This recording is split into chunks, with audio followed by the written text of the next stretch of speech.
YouTube জার্নিতে আপনি অসংখ্য ভিডিও পাবেন রেসিপি ভিডিও কাচ্চির।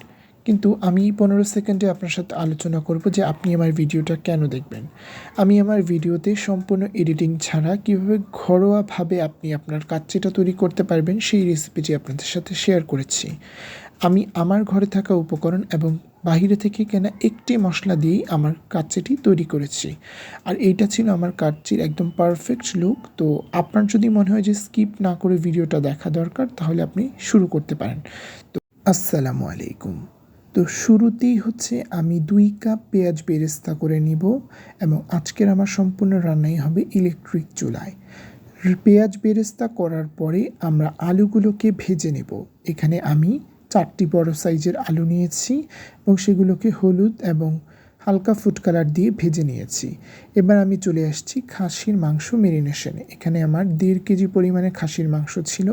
আর আমি এখানে একটি মাত্র রাঁধুনির কাচ্চি রেডিমিক্স বিরিয়ানি মশলাটা ব্যবহার করেছি।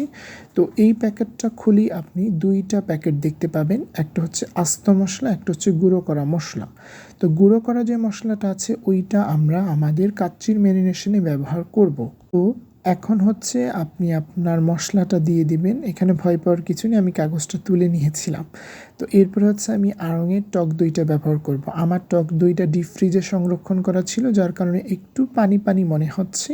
তবে আপনারা চাইলে এটাকে স্টেনারের ছেঁকেও ব্যবহার করতে পারেন, কিংবা এভাবে পানিযুক্ত ব্যবহার করলে কোনো অসুবিধা নেই। এরপরেই হচ্ছে আমি আমার বাড়িতে থাকা আরেকটা উপকরণ বাদাম এবং পেঁয়াজ বেরেস্তাকে ব্লেন্ড করে নিয়েছি। এটার ক্লিপটা নিতে আমি ভুলে গিয়েছিলাম, তবে এইটা দিলে আপনার কাচ্চির টেস্টটা আরও দ্বিগুণ হবে, এটা আমি গ্যারান্টি দিয়ে বলতে পারি। এরপরই হচ্ছে আমি 1 টেবিল চামচ পরিমাণ রসুন বাটা এবং 1 টেবিল চামচ পরিমাণ আদা বাটা এখানে ব্যবহার করছি। এটা আমার ডিপ ফ্রিজে সংরক্ষণ করা ছিল, তাই এখানে বরফটাই ব্যবহার করছি। এখানে আপনার মেইন যে ইনগ্রেডিয়েন্টসটা দিয়েছি ওটা হচ্ছে পেঁয়াজ বেরেস্তার তেল এবং ঘি। এইটা দিলে আপনার কাচ্চির টেস্টটা আরও ভালোভাবে আপনি পাবেন।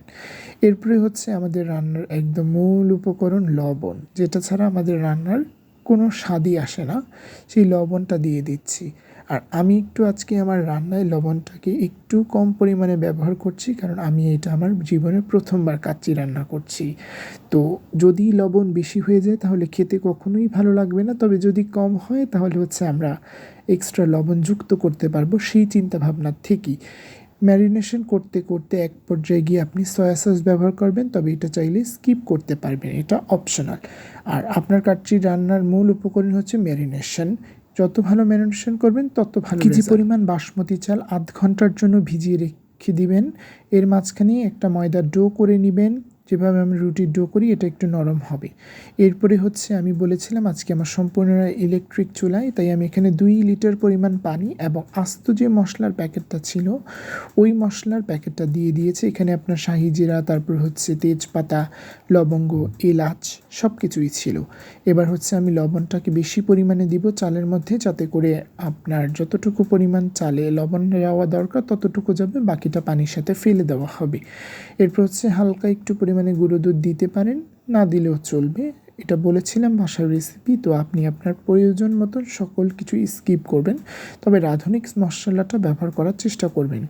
এরপর হচ্ছে আমার ক্যামেরা সেটআপটা ধরার মতন কেউ ছিল না, তো আমার ছোটো বোনকে দিয়েছিলাম। এরপরে আমি হচ্ছে আমার যে 0.5 ঘন্টা ভিজিয়ে রেখেছিলাম চালগুলো, ওইগুলোকে দিয়ে দিচ্ছিলাম ধাপে ধাপে। চেষ্টা করবেন সবগুলো চাল একবারে না দিয়ে এক স্টেনারে করে দিয়ে তারপরে একটু ছড়িয়ে দিয়ে তারপরে আবার আরেকবার দেওয়ার জন্য। এতে করে আপনার চালটা একদম ঝরঝরাভাবে হবে। আর আপনি অবশ্যই পানির মধ্যে তেল ইউজ করবেন, তাহলে চালটা আরও বেশি ঝরঝরা হবে। মাংসটাও ম্যারিনেশন করে রেখে দিয়েছি 1 ঘন্টার মতো। এই যে মাংসটা এখন দেখেন কতটা জুসি দেখাচ্ছে। তো এরপরে হচ্ছে মাংসটাকে এখন সাজানোর পালা। আমরা হচ্ছে আলুগুলো ভেজে রেখেছিলাম, ওই আলুগুলোকে দিয়ে দেব। আর আমার বাসার সবাই অনেক পরিমাণে আলু পছন্দ করে, আর কাচ্চিতেও আলুটা অনেক ভালো যায়, যার কারণে আমি অনেকটা পরিমাণে আলু ব্যবহার করেছি। আপনারা চাইলে কেউ আলুটা অল্প পরিমাণে ব্যবহার করবেন, যার যার টেস্ট বার্ড অনুযায়ী। তবে আমরা অনেক বেশি আলু খাই, যার কারণে অনেক বেশি আলু দিয়েছি। এটা নিয়ে কেউ নেগেটিভ মন্তব্য করবেন না। আর এটা যেহেতু আমার প্রথমবারের মতো ভিডিও, তাই আমার অনেক ভুল ত্রুটি আছে আমি জানি, তবে আপনারা আমার ভুল ত্রুটিগুলোকে শুধরে দেবেন আশা করি। আর এখানে আমি হচ্ছে কাঁচা মরিচ, তারপর হচ্ছে আলু বোখরা এগুলো দিয়ে দিচ্ছিলাম। আর একটা মাওয়া তৈরি করেছি পেঁয়াজ, বেরেস্তা, কিশমিশ এবং দুধ আর কিছুটা পরিমাণ ঘি দিয়ে ওই মাওয়াটা তৈরি করে আপনি দিয়ে দিবেন প্রত্যেকটা লেয়ারে। এটাতে আরও ভালো আপনি ফলাফল পাবেন। কিছুটা পরিমাণে চিনিও এখানে অ্যাড করবেন, তাহলে হচ্ছে আরও ভালো রেজাল্ট পাবেন। আর এখানে কিছুটা দুধ আর ঘি মিক্স করেছিলাম, আর এখানে দুধের সাথে ঘি এবং একটু ফুড কালার দিয়েছিলাম, অরেঞ্জ ফুড কালার, যাতে কালারটা অনেক সুন্দর আসে। এর মাঝখানে আমার চালগুলো ফুটে উঠেছে 5 মিনিটের মতন। আপনি এটাকে বয়েল করলে দেখবেন যে হাত দিয়ে একটু দানা দানা পরিমাণ বাছে, তাহলে আপনি নামিয়ে ফেলবেন। একদম প্রপার কুক করবেন না, তাহলে হচ্ছে আপনার কাচ্চি কখনোই ঝুরঝুরা হবে না। এরপর হচ্ছে আমি কাচ্চির আমার চালটা প্রথম লেয়ার দিয়ে দিচ্ছিলাম, স্ট্রেনার দিয়ে ছেঁকে সাথে সাথে গরম চালটা ইউজ করবেন, এতে করে আপনার পানি খুব কম পরিমাণে লাগবে। এরপরে আমি যে মাওয়াটা তৈরি করেছিলাম, মাওয়ার প্রথম লেয়ার দিয়ে তারপরে আমি আবার দ্বিতীয় লেয়ারে আমার চাল দিয়েছি। চাল দেওয়ার পরে হচ্ছে আমি এবার আমার কাচ্চির যে মূল পার্ট আছে সেটা হচ্ছে আপনার ভালোভাবে দমে বসানো। আপনি যদি খুব ভালোভাবে দমে না বসাতে পারেন, আপনি আপনার কাচ্চি পাবেন না। তো এইখানে হচ্ছে চারপাশে আমরা ওই যে ময়দার যে ডোটা তৈরি করেছিলাম ওইটা দিব। তার আগে হচ্ছে আপনি যেই দুধটাকে তৈরি করেছি ওই দুধটাকে দিয়ে দিব, এবং হচ্ছে যেই ফুড কালার দিয়ে দুধটা মিশ্রণ করে রেখেছি ওইটাও দিয়ে দিব। ফুড কালারটা আপনারা স্কিপ করতে পারেন, তবে এটা কালারের জন্য দেওয়া হয়েছে, দিলে একদম দোকানের মতন যে কাচ্চির কালারটা আসে ওই কালারটাই আসবে। এরপরে এই যে আমি ময়দার যে ডোটা ছিল ওইটা দিয়ে দিচ্ছিলাম। আর প্রথমবার যেহেতু আমি বলেছি আমার অনেক ভুল হবে, আমার এটা করতে অনেক সময় লেগে গিয়েছিল, তবে আপনারা এটা একটু খুব দ্রুত করার চেষ্টা করবেন। আর এমন একটা স্ট্রেনার নেবেন যেটার তলাটা একদম সমান, কারণ আমরা যেহেতু কারেন্টের চুলায় রান্না করব, তো ওইভাবেই আমার এটাকে প্রিপারেশন নিতে হবে। এরপর হচ্ছে আমি আমার চলে যাচ্ছি ইলেকট্রিক চুলায় বসিয়ে দিলাম আমার পাতিলটাকে, এবং শুরুর দিকে একদম ঘড়ি ধরে প্রথম 5 মিনিট চুলার যতটুকু পরিমাণ হাই হিট আছে ততটুকু রান্না করে এরপর আমরা এটাকে নিয়ে আসবো 800-তে ঠিক 15 মিনিট রান্না করার পরে চুলার হিটটাকে নিয়ে আসবো 500-তে। এরপরে আমরা ঘড়ি ধরে 1 ঘন্টার মতন রান্না করব। এরপরেই দেখতে পাচ্ছেন যে আমি আমার কাচ্চির একদম ফাইনাল পার্টে চলে এসেছি। আমাদের কাচ্চিটা কেমন হয়েছে আপনারা দেখতেই পাচ্ছেন। আর আমি এখন একটা চামচ বা খুন্তি দিয়ে আপনাদেরকে নেড়ে দেখাবো যে ঠিক কতটা পারফেক্ট হয়েছে। আমি কিন্তু এখানে কোনো এডিটিং কিছুই করিনি, সম্পূর্ণ যে ভিডিওগুলো ছিল ওই ভিডিও ফুটেজগুলো ব্যবহার করেছি। দেখে নিশ্চয়ই বুঝতে পারছেন যে কাচ্চির রাইসটা কতটা পারফেক্ট ছিল।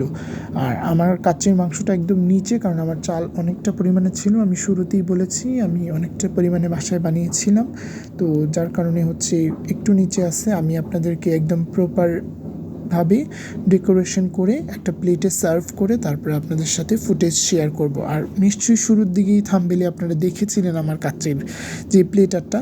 তো যাই হোক, কেমন হয়েছে অবশ্যই জানাবেন। আর আমি তেমনভাবে কখনোই রেসিপি ভিডিও শেয়ার করিনি, এটা আমার প্রথমবার। কোনো ভুল ত্রুটি হলে ক্ষমা সুন্দর দৃষ্টিতে দেখবেন। ধন্যবাদ সবাইকে এতক্ষণ সাথে থাকার জন্য।